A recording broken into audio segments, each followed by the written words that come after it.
आज कानपुर के थाना हरबंस मोहाल के अंतर्गत प्रार्थनी रीता शुक्ला पत्नी स्वर्गीय सतीश चंद्र शुक्ला निवासी 66/139 लोहागंज नगर की मूल निवासिनी है। वर्तमान समय में 396/2 भावानगर सनगमा रोड कानपुर नगर में रहती है। प्रार्थनी ने बताया कि मेरे पति के 3 भाई संजय शुक्ला उर्फ रज्जू, प्रशांत शुक्ला उर्फ डब्बू और प्रसन्न शुक्ला उर्फ शिबू उपरोक्त मकान में 5 बहनों के साथ हिस्सेदार हैं।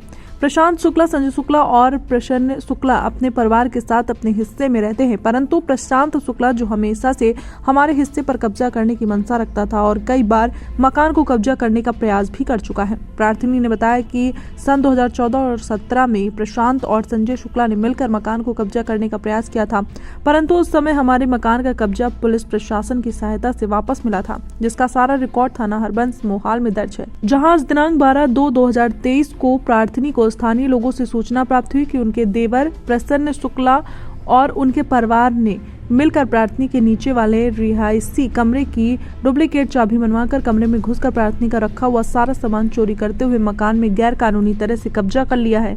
मकान के अंदर कुछ रिहायशी सामान जैसे एक दीवान, एक कूलर, एग्जॉस्ट सेटी, बकस, पीतल के बर्तन, चांदी के गिलास, चांदी की पायल, पायदान, सिलाई मशीन, सीलिंग फैन, लोहे का गेट, जालीदार चौखट, होम थिएटर आदि सामान जो मेरे कमरे में रखा था। प्रार्थनी जब 28/1/2023 को राशन लेने आई तो कमरे में जाकर देखा कि सफाई और डेंटिंग पेंटिंग का काम चल रहा है। उसी दौरान प्रार्थनी ने अपने देवर प्रसन्न शुक्ला और शिबू से पूछा कि ये सब क्या चल रहा है, ये हमारा कमरा है। तो देवर और उसकी पत्नी ने बोला कि यहाँ तुम्हारा कोई कमरा नहीं है।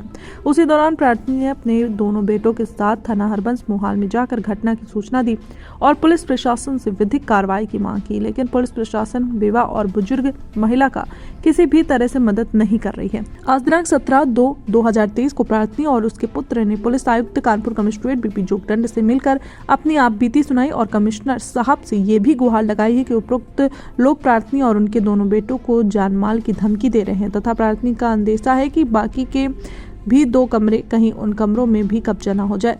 कमिश्नर साहब ने मामले को संज्ञान में लेकर कार्रवाई के आदेश दिए हैं। क्या नाम आपका? मेरा नाम आशुतोष शुक्ला है।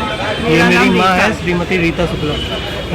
क्या मामला हुआ है आज? इनके जो सबसे छोटे देवर हैं प्रसन्न शुक्ला, उन्होंने अपने परिवार के साथ मिलकर के हमारा हुलागंज में पुश्तैनी मकान है, हम लोगों का उसमें नीचे एक कमरा है, उस कमरे में उन्होंने ताला तोड़ करके उसकी चाबी बनवाई, फिर ताला खोला और फिर हम लोगों को सामान वहाँ से निकाल कर भेज दिया और फिर ये बता रहे हैं कि वहाँ पे हम लोग सामान नहीं था, हम लोग कभी कब्जा नहीं था।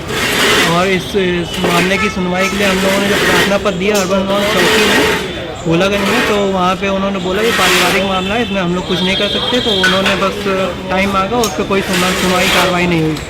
फिर उसके बाद आज अभी जब हम लोग यहाँ पे आए हैं कमिश्नर ऑफिस में सिविल लाइन कानपुर में, तो हम लोगों ने कमिश्नर ऑफिस में कमिश्नर सर को एक एप्लीकेशन दी है, अपनी एक प्रार्थना पत्र दिया। उसमें उन्होंने हम लोगों को ये आश्वासन दिया है कि अब इससे वहाँ पे FIR होगी, दर्ज होगी चोरी की, और फिर उसके बाद आगे उसमें वो होगी कार्रवाई।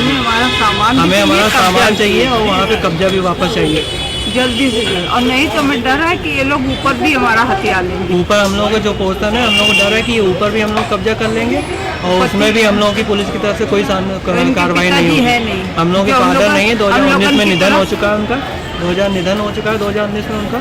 इस वजह से ये लोग हम लोग परेशान कर रहे हैं और अगर हम लोगों ने कुछ नहीं किया या अपनी पुलिस कंप्लेंट वापस नहीं ली तो इन लोगों ने हम लोग को जान से मारने की धमकी भी दी है।